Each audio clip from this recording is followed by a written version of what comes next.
¿Cómo están, queridos alumnos? Antes de entrar de pleno a nuestra tercera clase de políticas y estrategias de salud, quisiera pedirles que me puedan reportar cómo les ha llegado todo lo que hemos avanzado en la primera y segunda clase.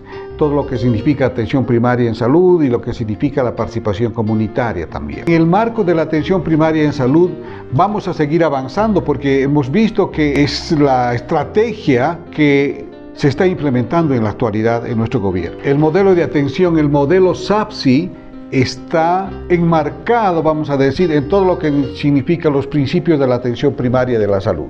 Entonces voy a estar atento a sus comentarios para saber cómo nos ha salido y cómo podemos mejorar. Bueno, entonces nuestra tercera clase de políticas y estrategias de salud apunta básicamente a hablar del tema de las políticas de salud. La política de salud que nuestro país está aplicando en la actualidad. Debo decirles que todos los países tienen diseñada su política de salud. Una política de salud que está pensada en todo el tiempo que va a permanecer cada uno de los gobiernos. Y es así que cada gobierno decide cómo implementar su política de salud en el tiempo que le dura su gestión. Entonces, es una política de gobierno. A diferencia de otros países que son políticas de Estado. Una política de Estado se difiere en el sentido de que cualquier gobierno que entre mantiene las políticas de salud que tiene el Estado como principio. Pero una política de gobierno es cuando entra un gobierno X, tiene su política de salud. Entra un gobierno Z, tiene su política de salud. En el momento actual estamos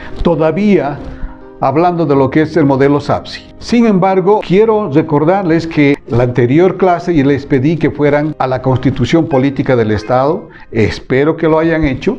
Y si no, les pido nuevamente que vayan a la Constitución Política del Estado Plurinacional para ver cómo en su artículo número 37, el artículo 18 en realidad, de la Constitución Política del Estado Plurinacional dice respecto a la política de salud que todas las personas tienen derecho a la salud y se constituye como una de sus primeras funciones las más importantes. Vuelvo a repetir que para el Estado la salud se constituye en un primer derecho que tiene cada uno de los individuos. Se constituye también en la función suprema y la primera responsabilidad financiera del Estado. Eso significa que lo primero que tiene que hacer el Estado antes de estar haciendo alguna otra cosa es cuidar la salud de su comunidad, de su población.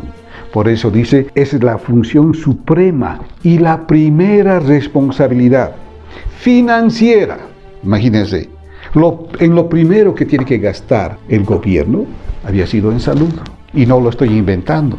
Dice el artículo 18 de la nueva Constitución Política del Estado Plurinacional. Entonces me gustaría también, queridos estudiantes, que ustedes, por su parte, hagan averiguaciones si esta verdad que está inscrita en la Constitución Política del Estado se cumple en nuestro país. Si es el Estado el que está responsabilizando de nuestra salud como su primera cosa que tiene que hacer.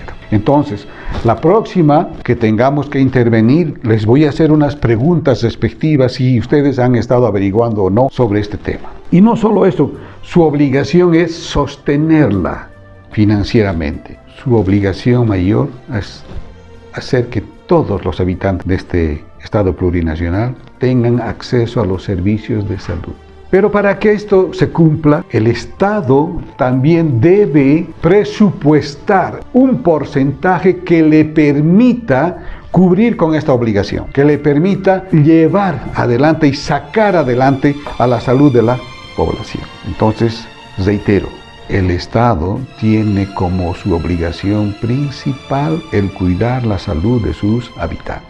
Bien, si no tenemos el presupuesto suficiente, vamos a tener muchas dificultades como hasta ahora lo estamos observando. En este momento, lamentable para la población mundial, a nuestro país también le ha tocado su parte. No tenemos el presupuesto suficiente para cubrir la responsabilidad que ahora nosotros tenemos de trabajar contra esta pandemia del coronavirus. Nos encontramos, como quien dice, en muy malas condiciones. Nos han pescado en curva, vamos a decir.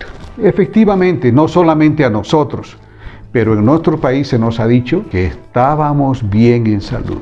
Y la verdad es que estamos viendo ahora, ¿no es cierto? Ustedes, cada uno de ustedes reflexiona en su casa. No quiero influir en este sentido, sino darles la oportunidad para que ustedes puedan pensar en que si las políticas de salud del anterior gobierno, porque a ustedes les ha tocado gran parte de su vida estar en estos 14 años con la problemática de la salud, puedan tener una opinión verdadera si efectivamente hemos mejorado en diferentes aspectos de la salud. Esto es en realidad hablar de política de salud. No es fácil hablar de lejos y no tener su participación, digamos, en esta instancia, porque sería interesante conocer de ustedes cómo opinan respecto a lo que estamos pasando en la problemática de salud, porque ustedes van a ser parte del equipo de salud de su comunidad. Y si se van a encontrar con que eso no funciona, yo creo que muchos estarán decepcionados. Pero veremos, seremos más optimistas y más positivos para ver que las cosas puedan mejorar. El presupuesto puede mejorar y en realidad tiene que mejorar, porque ya se nos ha ofrecido que se va a aprobar el 10% del presupuesto nacional para brindar al sector salud. Comparativamente, si ustedes se reportan en estos días que se están haciendo análisis de las características de cómo se ha estado utilizando nuestro dinero y nada en salud, es lamentable. Se ha estado gastando mucho más dinero en campañas publicitarias que en salud. Y eso ustedes lo están comprobando en sus comunidades. Entonces, este enunciado que tiene el gobierno de que es la máxima responsabilidad su salud, estamos viendo que no es tan así. Bueno, pero ya creo que vamos a tener oportunidad de conversar sobre este aspecto cuando nos veamos y tengamos la oportunidad de conversar nuevamente en nuestras aulas. Es interesante compartir esta idea para que ustedes la vayan preparando, tengan sus puntos de vista, ¿no es cierto? Porque hemos dicho que la comunidad ya no tiene que ser objeto, tiene que ser sujeto. Y ustedes y yo y su familia participan en una comunidad, son parte de una comunidad y tienen que tener su opinión respecto de cómo está la salud de nuestra comunidad. Así que va a ser una buena oportunidad para que nosotros vayamos avanzando y tengamos una buena opinión de comentar sobre este tema. En este punto también quiero decirles que en esta tercera unidad, cuando manejamos políticas de salud, tenemos que tener en cuenta que cualquiera sea el diseño de cualquier gobierno, se describe mejor que hay que involucrar varios aspectos en las políticas de salud. Si ustedes recuerdan, ya lo hemos mencionado en la anterior clase, uno de los criterios fundamentales es que toda política de salud tiene que tener, mejor, la condición de ser universal. ¿Qué significa? Que todos los habitantes de Bolivia tienen que tener acceso a los servicios de salud. No puede ser un privilegio de unos cuantos. Todos tienen derecho a la salud, porque en la Constitución Política del Estado también dice que la propuesta es que sea universal, en el sentido de que a todos los que habitamos en Bolivia nos cubre el servicio de salud, el derecho a la salud. Otro de los conceptos o de los principios que también se aplica para cualquier política de salud es que tiene que ser equitativo a todos, por igual. No hay privilegios para nadie, que tiene que ser solidario. Es otro de los principios. Algunos darán más y otros darán menos, pero todos nos beneficiamos de la misma forma. Ese es el otro de los principios, la solidaridad. Y este modelo también dice que tiene que ser participativo, que significa que la comunidad también tiene que participar. La comunidad tiene muchos sectores. El concepto de intersectorialidad también se involucra en estos principios. La intersectorialidad se refiere básicamente al sector obrero, el sector profesional, el sector militar, el sector docente, el sector de profesionales. Todos deben estar involucrados en la problemática de salud. Por eso, otro de los principios importantes es la intersectorialidad. Con mayor énfasis vamos a manejar este principio cuando estemos avanzando, manejando más el modelo SAPSI. ¿De acuerdo? Porque ahí está remarcado, vamos a decir, este principio de intersectorialidad. Como este otro, que es el principio de interculturalidad. que ya lo hemos comentado también, ¿no es cierto? Nuestro país, nuestro Estado plurinacional tiene 36 naciones y cada nación tiene su forma de ver la salud y la enfermedad. Los aymaras la ven de una forma, los quechuas de otra forma, los collas, los cambas, los chapacos, los guaraníes. Cada cual tiene sus conocimientos respecto a la salud y a la enfermedad.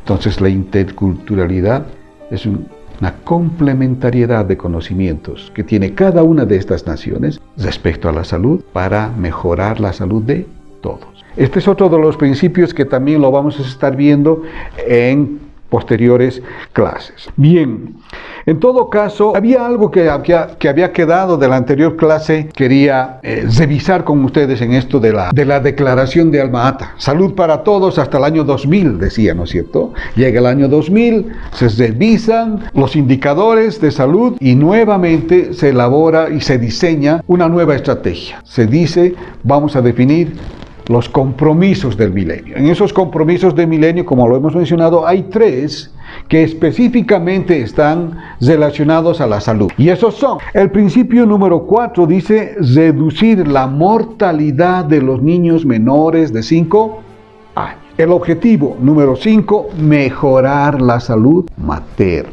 Y el objetivo número 6 dice combatir el VIH-Sida, el paludismo y otras enfermedades que son de la región. En nuestro caso, por ejemplo, la tuberculosis, la malaria, la fiebre amarilla, la rabia. Programas que son importantes en el Ministerio de Salud y que también los vamos a estar revisando en otras de las clases. Hoy justamente quería hablar de esto de los principios que tiene que tener toda política de salud de los gobiernos y que básicamente están resumidos en lo que les acabo de decir. Revisen cada uno de estos principios porque nos va a permitir tener una idea bien clara que si lo que nos van a ofertar, porque vamos a entrar dentro de poco en un proceso eleccionario, ¿no es cierto? Y nosotros tenemos que tener como parte del sector salud una idea bien clara de lo que necesitamos para mejorar la salud de nuestro país, de nuestro departamento, de nuestra provincia, de nuestro municipio, de nuestra comunidad. Entonces es un desafío para que ustedes vayan viendo qué necesidades tenemos en nuestros servicios de salud. Ya les aporto un poco, veremos qué tal nuestra infraestructura. ¿Tenemos la infraestructura suficiente para poder hacer un buen manejo de la salud de nuestra comunidad? Cuando me refiero a infraestructura me estoy refiriendo a centros de salud. En los lugares más alejados, esos centros pequeñitos donde está el doctor, donde está la enfermera, o donde muchas veces solo está la enfermera. Porque ustedes tienen que saber que el sistema de salud de nuestro país, casi el 70% funciona en base a las auxiliares de enfermería que están en el área rural. Normalmente los doctores se quedan hasta en el segundo nivel, ¿no es cierto? Hospitales con 4 especialidades básicas. En nuestra zona tenemos, en el Valle Alto, solo tenemos un hospital de segundo nivel y es el de Punata. Entonces, hasta ahí llegan nuestros profesionales médicos. Más allá, normalmente ya no hay médicos. Más adentro de nuestras comunidades están los auxiliares de enfermería, que así todavía figuran en el presupuesto. No figuran como técnicos universitarios medios en enfermería. Dice auxiliar de enfermería. El Ministerio de Salud, dentro de sus políticas de salud, reconoce al médico, a la licenciada en enfermería y al auxiliar de enfermería. Este es un proceso que seguramente se lo tiene que ir manejando para que se pueda identificar y se pueda calificar mejor al técnico universitario medio en enfermería. Este es un proceso que va a ir caminando. Este es un proceso en el que ya no es difícil, ya no está para pararlo. Ya desde hace 5 años atrás que ha salido un decreto biministerial de educación y de salud donde ya se reconoce al técnico universitario medio de enfermería, pero que todavía está faltando que se pueda reglamentar, ¿no es cierto? Que ya se dejen de llamar auxiliares de enfermería. Bueno, hemos visto que las políticas de salud están definidas por cada uno de los gobiernos. Seguramente el próximo gobierno va a tener su nuevo diseño de su política de salud. Sin embargo, debo reiterarles que quien entre de gobierno el próximo año va a estar bajo los principios de la atención primaria de salud. Nos queda un buen camino para recorrer todavía bajo esta estrategia de la atención primaria en salud. Un buen tiempo. Países como Estados Unidos también manejan la atención primaria en salud. Europa también maneja la atención primaria en salud en sus diferentes niveles. Pero este es un tema de después. Quiero decirles que la clase siguiente vamos a abarcar los programas de salud. Esos programas prioritarios que tampoco se pueden evadir. Hay programas prioritarios desde años atrás, que son la inversión mayor que hace cada uno de los gobiernos en estos programas prioritarios. Y ustedes ya saben cuáles son. Ya hemos hablado de las poblaciones vulnerables, ¿no es cierto? Estas están dentro de los programas prioritarios. Pero también hay otros programas que son prioritarios, como ahora, ¿no es cierto? Ahora estamos manejando una información de todos los días con el problema del coronavirus. Cuántos se han contagiado, cuántos se han muerto, cuántos se han sanado, etcétera, etcétera. Este es un programa nacional de vigilancia epidemiológica. Es otro programa vital del Ministerio de Salud. Pero de esto estaremos hablando en una próxima clase. Bien, jóvenes, muchísimas gracias por su atención. Espero que se estén cuidando. Espero en realidad que ninguno de ustedes, ninguno de sus familiares pueda ser afectado por el coronavirus. La responsabilidad es de cada uno de nosotros. Yo me cuido y estoy cuidando a mi familia. Mi familia está cuidada y está cuidando a su comunidad. Así que respetemos todas las normativas que se está dando para controlar el coronavirus. Es un esfuerzo que tenemos que hacer, definitivamente. A ninguno de nosotros le ha ocurrido esto, en ninguno de los años. Este no es un problema de nosotros, simplemente es un problema mundial. Y hay algunos desinformados, digo yo, o despistados, podríamos decir, que no están respetando esto. Siguen haciendo las cosas como si no pasara nada. Pareciera que hay una actitud de rebeldía, no sé. No se puede entender cómo gente puede estar enfrentando a un enemigo que no conocemos. Y ustedes saben, las informaciones de todos los días están aumentando los casos en nuestro país. Nos cuidaremos. Esa es mi mayor recomendación. Nuevamente les saludo y les pido que vayan reportándose cómo está saliendo estas clases que estamos haciendo. Voy a grabar la continuidad de esta clase para ya dejarlos en el WhatsApp, en el YouTube, y ustedes puedan bajar. Si no les gusta mirarme el rostro, pueden bajar simplemente el audio y eso nos va a ir bien. Entonces, gracias nuevamente y nos vemos en la clase de la tarde. Muchas gracias y un saludo cordial.